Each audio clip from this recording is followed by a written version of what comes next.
Assalamualaikum warahmatullahi wabarakatuh. Naratif teks. Naratif teks adalah suatu jenis teks yang berupa cerita khayalan, kisah nyata yang direkayasa, atau dongeng. Naratif teks menceritakan suatu cerita yang memiliki rangkaian peristiwa kronologis yang saling terhubung. Tujuan dari naratif teks adalah untuk menghibur pembacanya.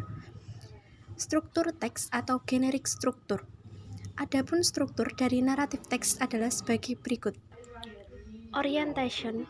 Pendahuluan adalah pembuka yang berupa pengenalan tokoh, waktu, dan tempat. Complication. Pengembangan konflik atau pemunculan masalah pada cerita. Resolution. Penyelesaian konflik atau langkah-langkah yang diambil untuk merespon masalah. Reorientation. Ungkapan-ungkapan penutup yang menunjukkan berakhirnya suatu cerita. Reorientation bersifat opsional atau tidak selalu ada pada naratif teks. Koda. Perubahan yang terjadi pada tokoh dan pelajaran atau nilai moral yang bisa dipetik dari cerita. Koda juga bersifat opsional. Unsur kebahasaan. Pada umumnya, naratif teks memiliki unsur kebahasaan sebagai berikut.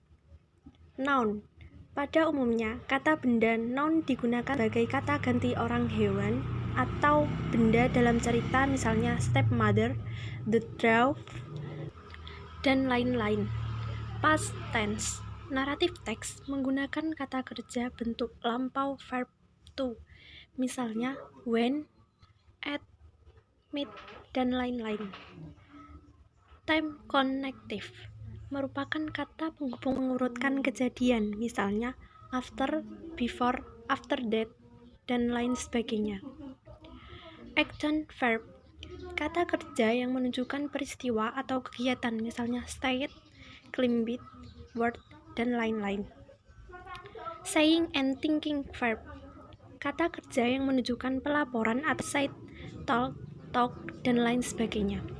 Nah, itu dia guys penjelasan mengenai definisi, fungsi, struktur teks, dan juga unsur kebahasaan dari naratif teks. Berikut contoh dari naratif teks. The monkey and the cup seller.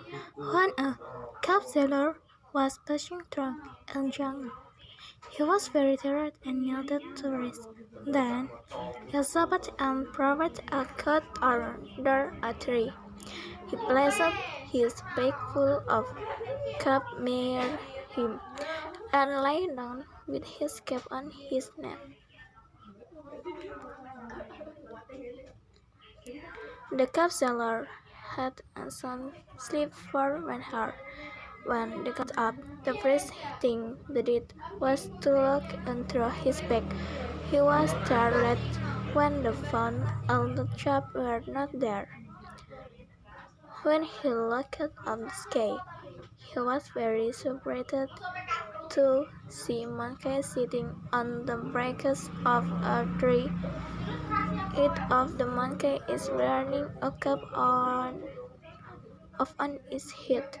They had a union day done to imitate him. They decided to get his camp back by making a harmless request